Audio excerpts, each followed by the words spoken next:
Casais cristãos perdem a salvação depois de pecar? Tá aqui um assunto que os cristãos do mundo inteiro têm dúvida. Eu posso perder minha salvação? Depois que eu peco, depois que eu faço algo terrível, o meu nome é riscado lá do livro da vida e é escrito no livro do inferno pelas próprias mãos de Jesus? Eu vou esclarecer de uma vez por todas esse assunto na sua cabeça. E vou te falar tudo com embasamento bíblico, não vai ser nada aqui vindo de mim. Em Romanos capítulo 5, versículo 3 diz que Jesus morreu por nós quando nós ainda éramos inimigos de Deus. E que a morte de Jesus fez agora nós sermos amigos dele. E já que nós somos amigos, é muito mais certo que nós teremos a vida eterna junto com Jesus. João 6,37: todos aqueles que o Pai me dá virão a mim e de modo nenhum jogarei fora aqueles que vierem a mim. De modo nenhum. Muitas vezes nós pensamos que a justiça de Deus é igual à nossa justiça. Mas é muito importante a gente lembrar que Jesus é o próprio amor. Ele é muito diferente da gente. E ele não julga como nós julgaremos também. Mateus 7,9 diz: por acaso algum de vocês que é pai será capaz de dar uma pedra ao seu filho quando ele lhe pede pão? Ou lhe dará uma cobra quando ele pede um peixe? Vocês mesmos sendo maus sabem dar coisas boas aos seus filhos. Quanto mais o Pai de vocês que está no céu dará coisas boas aos que lhe pedirem. Jesus em nenhuma parte da Bíblia fica planejando o mal, o tropeço para os seus filhos. Jesus definitivamente não tem em seus planos fazer nenhum tipo de mal para os seus filhos. Lembra aquela vez que Pedro chegou em Jesus e perguntou assim: pai, quantas vezes eu devo perdoar meu irmão? 7 vezes ao dia? E Jesus responde o quê? Não 7 vezes, mas 70 vezes 7 por dia. É claro que Jesus não estava falando que nosso perdão ele deve ser limitado a uma pessoa. Ele está deixando bem claro nessa parábola que você deve perdoar o seu irmão quantas vezes for preciso, independente do que ele faça ou de quantas vezes ele erra com você. Se esse é o padrão de Jesus para que um homem perdoe outro homem, então qual que é o padrão de Jesus para que Jesus perdoe o homem? Se o senso de justiça criado por Deus de um homem para o outro é maior do que o próprio senso de justiça da obra da cruz, então quer dizer que esse sangue não vale nada. Para de comparar a maneira que você perdoaria alguém da maneira que Jesus deve perdoar alguém. Em Mateus 27 diz que Jesus estava lá pregado na cruz, ele pôde salvar a todos, mas não pôde salvar a si mesmo, enquanto ele estava sendo caçoado pelos soldados lá. Você acha que realmente foram os pregos que seguraram Jesus na cruz? Você tem certeza que foram aqueles pregos de metal? Lembra o que aconteceu quando Jesus estava sendo preso? Os soldados chegaram lá e perguntaram: quem é Jesus? E Jesus respondeu o quê? Sou eu. Logo depois de Jesus ter respondido, os soldados caíram no chão imediatamente. Jesus é muito mais poderoso do que você imagina. Pregos não podem segurar um Deus numa cruz. O que segurou ele lá foi o próprio amor. Foi o amor quem não deixou ele descer daquela cruz. Em Mateus 19 explica aquele momento em que Jesus estava diante do governador Pilatos e Pilatos falou assim para ele: você sabe, Jesus, que eu tenho o poder de mandar crucificar você, não sabe? E Jesus respondeu o seguinte: você não teria nenhum poder contra mim se esse poder viesse dos céus. Em outra linguagem diz que toda autoridade que Pilatos tinha, só tinha porque Deus tinha dado para ele. Jesus sabia muito bem quem ele era e sabia muito bem do poder que estava contido dentro dele. Salmos 49, versículo 7: ninguém pode salvar a si mesmo, nem pagar o preço da sua vida. Você não pode barganhar a sua salvação com Deus. A sua salvação não depende de nada de você. O plano de redenção, o plano de salvação de Deus para o homem foi entre Deus, Jesus e o Espírito Santo. Não tem nada a ver com você. A sua salvação não tem nada a ver com você. Você não tem nenhum poder sobre ela. Efésios 2:8 diz: pois pela graça de Deus vocês são salvos por meio da fé. Isso não vem de vocês, mas é um presente dado por Deus. A salvação não é o resultado dos esforços de vocês, portanto ninguém pode se orgulhar de tê-la. A sua salvação não tem nada a ver com você, meu amigo. O preço foi o sangue de um Deus. O que você quer se meter nessa história por causa de quê? João 10:27: as minhas ovelhas escutam a minha voz e eu as conheço e elas me seguem. Eu lhes dou a vida eterna e por isso elas nunca morrerão. Ninguém poderá arrancá-las de minha mão. O poder que o Pai me deu é maior do que tudo e ninguém pode arrancá-la da mão dele. Eu e o Pai somos um. Jesus quis colocar de maneira tão clara que você não perde a salvação, que ele falou o seguinte: olha, você não pode sair da minha mão de jeito nenhum, nem a partir do que você faz, nem a partir do que outras pessoas fazem, nem anjos, nem ninguém pode arrancar você da minha mão. Romanos capítulo 8, versículo 35 diz: então quem pode nos separar do amor de Cristo? Serão os sofrimentos, as dificuldades, a perseguição, a fome, a pobreza, o perigo ou a morte? Pois eu tenho certeza de que nada pode nos separar do amor de Deus, nem a morte, nem a vida, nem os anjos, nem outras autoridades ou poderes celestiais, nem o presente, nem o futuro, nem o mundo lá de cima, nem o mundo lá de baixo. Em todo o universo não há nada que possa nos separar do amor de Deus que é nosso por meio de Cristo Jesus,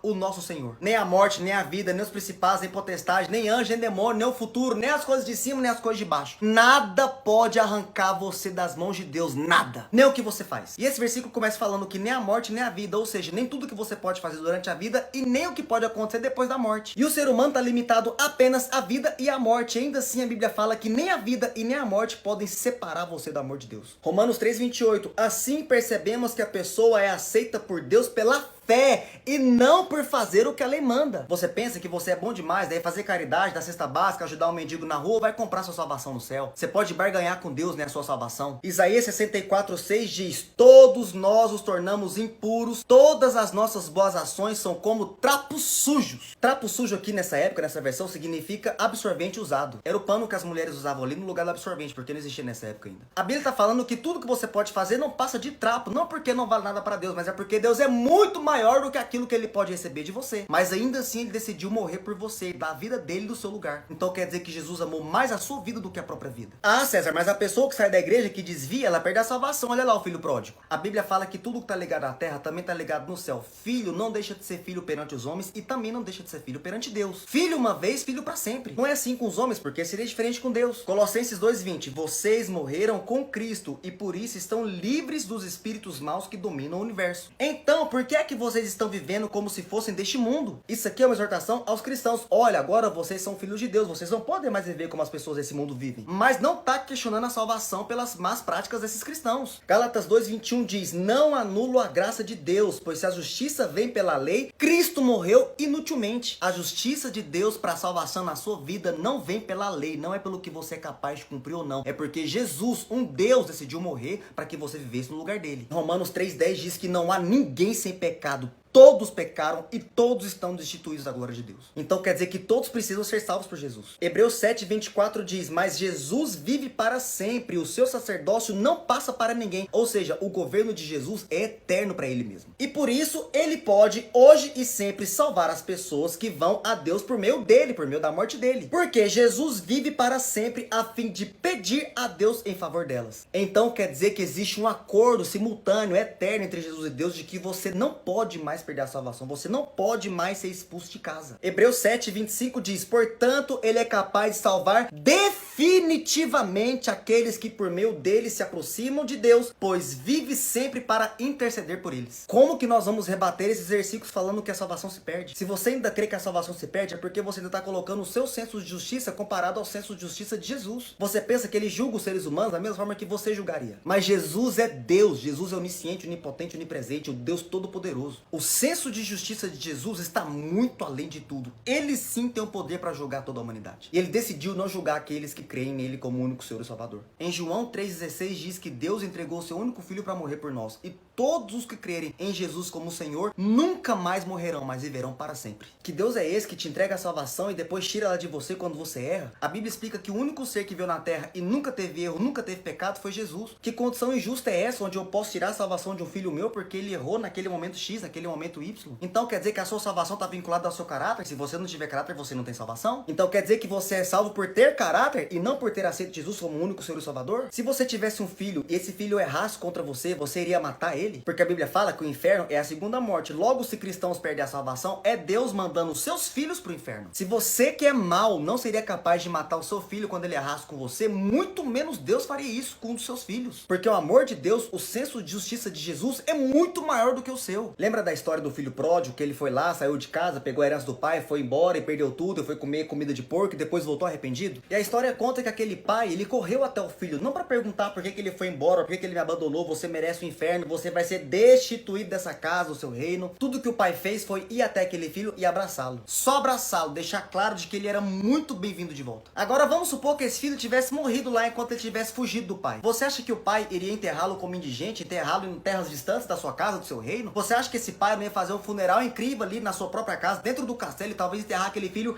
ali dentro do palácio para poder ficar perto dele? Quando que fala na Bíblia que esse filho foi destituído do pai, do reinado, do sacerdócio, porque ele foi embora? Você não perde a salvação porque peca, nem porque desvia. Você nunca perde a salvação. Você não pode sair das mãos de Deus nunca, nem se você quisesse fazer isso. Ah, César, mas Jesus não é trouxa, ele não vai deixar eu ficar pecando aí de maneira deliberada e não vai acontecer nada comigo. Imagine só que o seu pai é um pai muito rico e ele tem um cartão de crédito chamado Graça. E ele dá esse cartão de crédito pra você. Ele fala o seguinte: olha, filho, eu amo muito você, eu sou o homem mais poderoso do mundo, eu sou o seu pai, e agora eu tô te dando aqui esse cartão de crédito aberto e você pode fazer com ele o que você quiser da sua vida. E esse pai ainda fala assim, olha, se você gastar esse cartão de crédito com coisas erradas, eu não vou tirar esse cartão de crédito de você, porque ele é seu por direito, você faz parte disso, você tem direito a esse cartão. E aquele pai, ele pensa que aquele filho não vai gastar esse cartão de crédito com coisas que vai desagradar o coração do pai. Por mais que se ele fizer algo errado com esse cartão, o pai não pode destituí-lo de ser filho dele. E o filho igualmente pensa dessa maneira. Eu amo muito meu pai, o respeito muito, ele é tudo pra mim, um homem bom, um homem íntegro, ele morreu por mim, logo eu não vou gastar esse cartão com coisas. Quai, seu app de vídeos curtos.